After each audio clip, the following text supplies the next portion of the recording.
Hi, everyone. Welcome to a co-production of We On Live broadcast and Voice of America. I'm Susan Tehrani coming to you live from New York City. Well, for a president who campaigned on ending the quote-unquote forever wars, Joe Biden now faces conflicts not only in the Middle East, but Russia's invasion of Ukraine and rising Sino-U.S. tensions over Taiwan. How he handles these challenges may impact his re-election bid in 2024. VOA's White House bureau chief, Patsy Widakuswaba, has this report.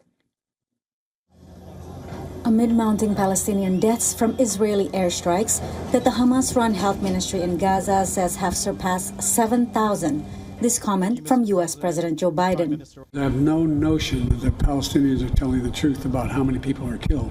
I'm sure innocents have been killed, and it's the price of waging a war. The statement angered American Arabs, Muslims, and others already protesting Biden's handling of the war in Gaza. This is shocking and dehumanizing. Would the president feel better if 1,000 Palestinian children had died? Progressives are also angry. 9 members of Congress, mostly from the progressive wing of Biden's Democratic Party, voted against a resolution backing Israel and condemning Hamas because it did not mourn the loss of Palestinian lives or mention the two-state solution. Various polls show more Americans sympathize with Israelis than with the Palestinians, though younger Americans are more divided. With American Jews, a very important group in terms of votes and also contributions to the Democratic Party, there's been almost universal praise for President Biden and the way he's handled this. Republicans in Congress are increasingly skeptical of Biden's commitment to fund foreign wars, including newly elected House Speaker Mike Johnson, who is against sending more money to Ukraine without conditions, but is sympathetic to Israel.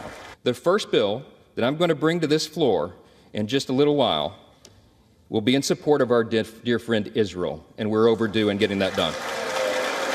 The share of voters who approve of Biden's handling of the issue has increased by 9 percentage points since the days immediately following Hamas' attack on Israel. How the war in Gaza will impact Biden's re-election bid in 2024 will depend on whether the conflict can be contained. In neighboring Lebanon, cross-border attacks have intensified between Israel and Iran-backed Hezbollah. If we get involved directly in these forever wars, yes, Biden will suffer. As long as he keeps American troops out of the line of fire, I don't think it will be nearly as controversial, and I don't think it will be a major factor in people's votes. Sabato added another key factor, whether Palestinian deaths can be minimized and humanitarian aid delivered. Patsy Widakuswara, VOA News at the White House. Australian Prime Minister Anthony Albanese made a state visit to the White House on Wednesday, using the opportunity to deepen cooperation with the United States around nuclear-powered attack submarines and their joint military presence in the Indo-Pacific region, moves seen as critical to counter China's increased ambitions. VOA's Anita Powell reports from the White House. President Joe Biden warmly welcomed Australian Prime Minister Anthony Albanese to the White House on Wednesday, acknowledging that the state visit was overshadowed by gruesome events on the other side of the globe. Together, we're standing with Israel against Hamas terrorism. We're standing with Ukraine against Putin's tyranny. And we're providing and proving that democracy can deliver on the challenges that matter most to people's lives, from climate change to cancer. Albanese highlighted those conflicts to emphasize that the two English-speaking liberal democracies hold shared ideals. In today's uncertain world, the alliance between Australia and the United States and the way that we stand steadfast against aggression, whether it be Russia's illegal invasion of Ukraine or whether it be Hamas's terrorist attack on Israel, is something that can be relied upon for us to stand up for our common values. Biden said the visit offered the two a chance to double down on their country's cooperation, which includes technological, scientific, and military endeavors. The two also cited their efforts to counter a shared adversary, China, with Biden warning Beijing about its recent harassment of Philippine vessels in the South China Sea. Any attacks, he said, would invoke the U.S.'s Mutual Defense Treaty with the Southeast Asian archipelago.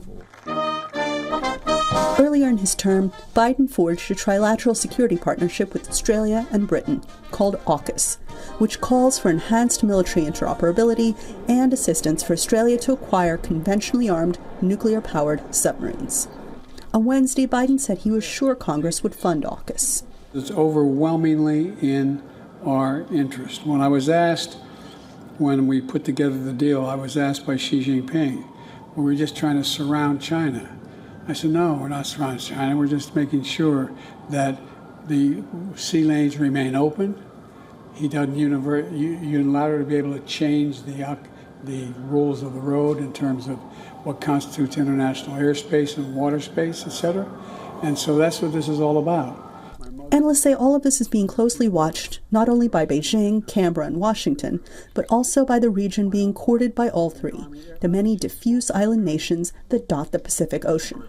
Biden hosted many of those leaders at a forum last month. It's also be interesting to see how it plays out in the Pacific, which has got some leaders are lukewarmly for AUKUS, others are kind of ambivalent towards AUKUS. There's an awful lot of opposition to AUKUS within the region as well, particularly there's the nuclear submarines, the fact that they are nuclear powered but conventionally armed. Albanese soon embarks on another high-profile visit. He recently announced he'll visit Beijing and Shanghai in early November to meet with President Xi Jinping. Anita Powell, VOA News, the White House. We are now being joined by Voice of America correspondent Chris Casquejo in Washington. Chris, good to see you. Australia's leader is planning to meet with Chinese leader Xi Jinping early in November, and the United States is currently hosting China's Foreign Minister Wang Yi. Wang's visit is just the latest of high-level engagements between the United States and China over the past few months. So what is Washington hoping these talks would accomplish? Good morning from Washington, D.C., Susan. Let's start in general terms. Washington wants to have regular dialogue with China, and U.S. Secretary of State Antony Blinken is hosting Wang until Saturday. White House National Security Advisor Jake Sullivan is also holding talks with Wang today at nearby Blair House, which is just a couple of blocks away from here, according to two senior administration officials. U.S. President Joe Biden is likely to drop by to greet China's top diplomat, according to people familiar with the plans. Biden has said a sideline meeting with Chinese leader Xi Jinping is possible at November's Asia-Pacific Economic Cooperation, or APEC, summit in San Francisco. It would be Xi's first trip to the United States since April of 2017. Now on to some specifics of what the U.S. wants.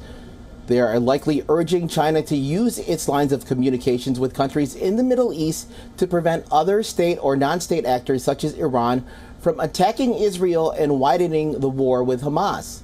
Informal talks on artificial intelligence are also expected, artificial intelligence arms control that is, specifically an agreement to prevent AI involvement in the decision-making for nuclear command and control.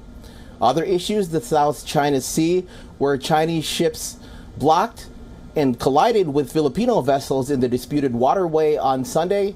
The Pentagon has called for sustained military-to-military communication between the U.S. and China. Back to you. All right, Chris, and it seems some at least are saying that China's Xi has taken a more conciliatory tone in recent days towards the United States. Is that true, and what can you tell us about that? Well, it's true to some extent. Xi called for closer cooperation and more stable ties between China and the U.S. based on mutual respect and peaceful coexistence. But his words came in a letter to the New York headquartered National Committee on United States-China Relations on Tuesday. Xi wrote, as two major countries in the world, whether China and the United States can find a right way to get along with each other bears on world peace and development and the future of humanity. So some pretty strong words there. But experts caution that the meeting between Biden and Xi at APEC next month is not guaranteed. They say China is likely using Foreign Minister Wang's visit here in D.C. right now to set conditions for that possible meeting between the two leaders. Susan? All right, Chris, let's talk about the Middle East crisis, ongoing crisis, really, and how Americans are feeling about this. The majority of the American population, of course, supports America's unwavering support for Israel. But then you have some Arab and Muslim Americans, their allies, they're criticizing President Biden's response to the Israel-Hamas war and generally America's policies in the Middle East. They're asking him to do more to prevent a humanitarian crisis from happening in Gaza, or risk losing their votes in 2024. What are their main concerns? Specifically, Arab and Muslim Americans are upset that Biden has not pushed more strongly for any humanitarian ceasefire. His administration's position is to call for a humanitarian pause. But polls so far show that a Biden rematch with the Republican frontrunner, former President Donald Trump, is likely in 2024. So let's take a look at some of the key battleground states. In Michigan, in the Midwest, Arab Americans account for 5% of the vote. And in other Midwest battleground states such as Pennsylvania and Ohio, they are between 1.7 to 2% of the vote, according to the Arab American Institute. Now, in 2020, when Biden faced Trump, he won Michigan, but in Pennsylvania, he won by less than 81,000 votes. While Arab and Muslim Americans are unlikely to back Trump, some voter activists in their community said that they could actually sit out the election and not vote for Biden. And with these razor-thin margins that decided the 2020 election, they could impact Biden's prospects for re-election in 2024.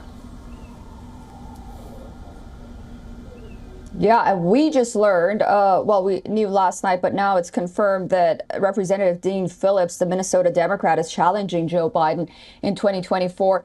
He's more significant than perhaps RFK because, you know, he's a representative on Capitol Hill, but his policies are very close to President Biden. I think it'll be interesting to see, you know, how that pans out and what he has to say about the ongoing war and America's support for Israel.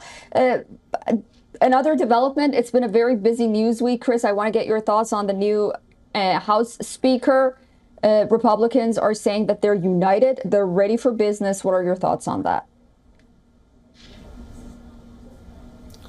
Well, new Speaker Louisiana Representative Mike Johnson is a staunch conservative and strong supporter of former President Donald Trump. But he's also now second in the presidential line of succession after Vice President Kamala Harris. But he faces two immediate challenges, actually three immediate challenges. How well he will fare at uniting his divided Republican conference, as the House has immediately plunged into debates over government spending as they tried to avert a government shutdown and pass funding legislation by November 17th. And also on the other side of the coin, whether he can gain trust from Democrats who he's going to have to work with on these deals, who are deeply suspicious of his socially conservative record and his strong support for Donald Trump's efforts to overturn the results of the 2020 election. For his part, Trump said on Wednesday that Johnson is going to make us all proud. And as you may know, Trump actually took credit for the previous three candidates for the speaker position dropping out of that race. Susan? All right. Voice of America correspondent Chris Casquejo from the White House in Washington, D.C. Thank you so much for joining us, Chris, and have a good weekend. I hope you get to enjoy this nice weather while it lasts.